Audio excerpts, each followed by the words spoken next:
When you see a big 15-year life expectancy gap between a black child living in West Oakland and a white child living in the Oakland Hills, it becomes very clear that both place and racism are at work in perpetuating these large and growing inequities in our county. Being vocal about the differences in life expectancy is an issue that we have to address, and it's going to take more than just us in order to address that. Throughout our past few decades of work around health equity, our data has helped us to understand how health is linked to housing through affordability, stability, and then issues of habitability.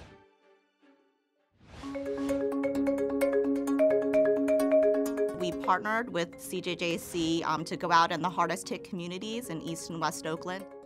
We do policy campaign work, and we stop displacement and build power for working class communities of color in Oakland and San Francisco. We decided to do a door-to-door survey. We found that many tenants were facing financial cost burden that mattered for their health in terms of not being able to cover their rent or their mortgage.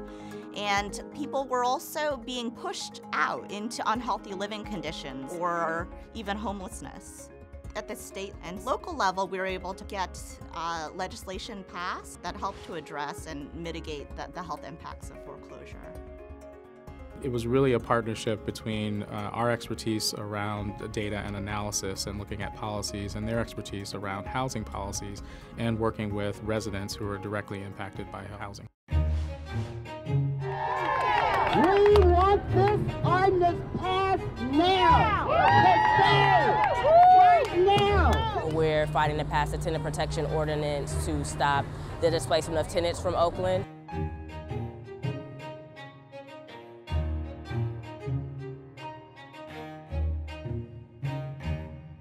It's time to pass the TPO! People who work here should be able to live here.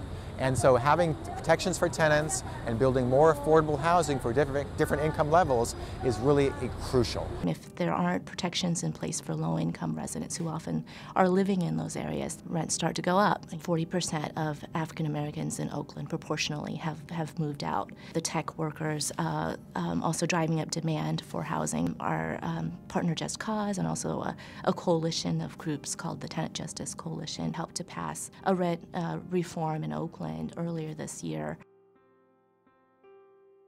Our health department played a very important role because we had several testimony from staff. The testimony I gave was of stories of clients who had bad experiences with their landlord, where their landlord wouldn't fix things. Our experience and our evidence from the field really lends credibility to the community's stories as well. If there's mold, if there's water leakage, a person living in that setting that has asthma is always going to have problems controlling their asthma. People deserve a nice, safe, healthy house. We have to work in some different areas and with some different partners in order to really demonstrate the impact of that social determinant.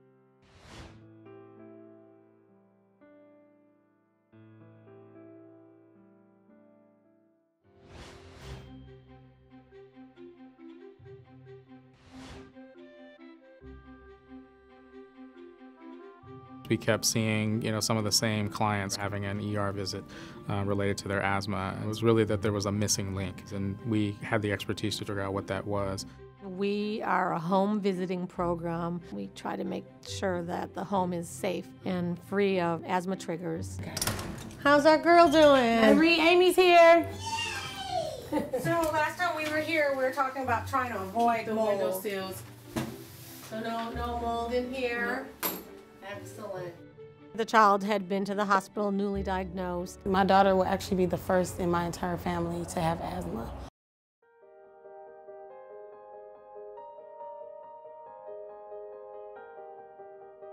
And the mom was very, very, very anxious and had heard that one could die from asthma. That just totally freaked her out. It's been a big help with Amy coming. The Alameda County Health Department has helped my daughter tremendously. Sending Amy over with the asthma start. Every child should be able to run and play and lead a normal, healthy life. That's our goal.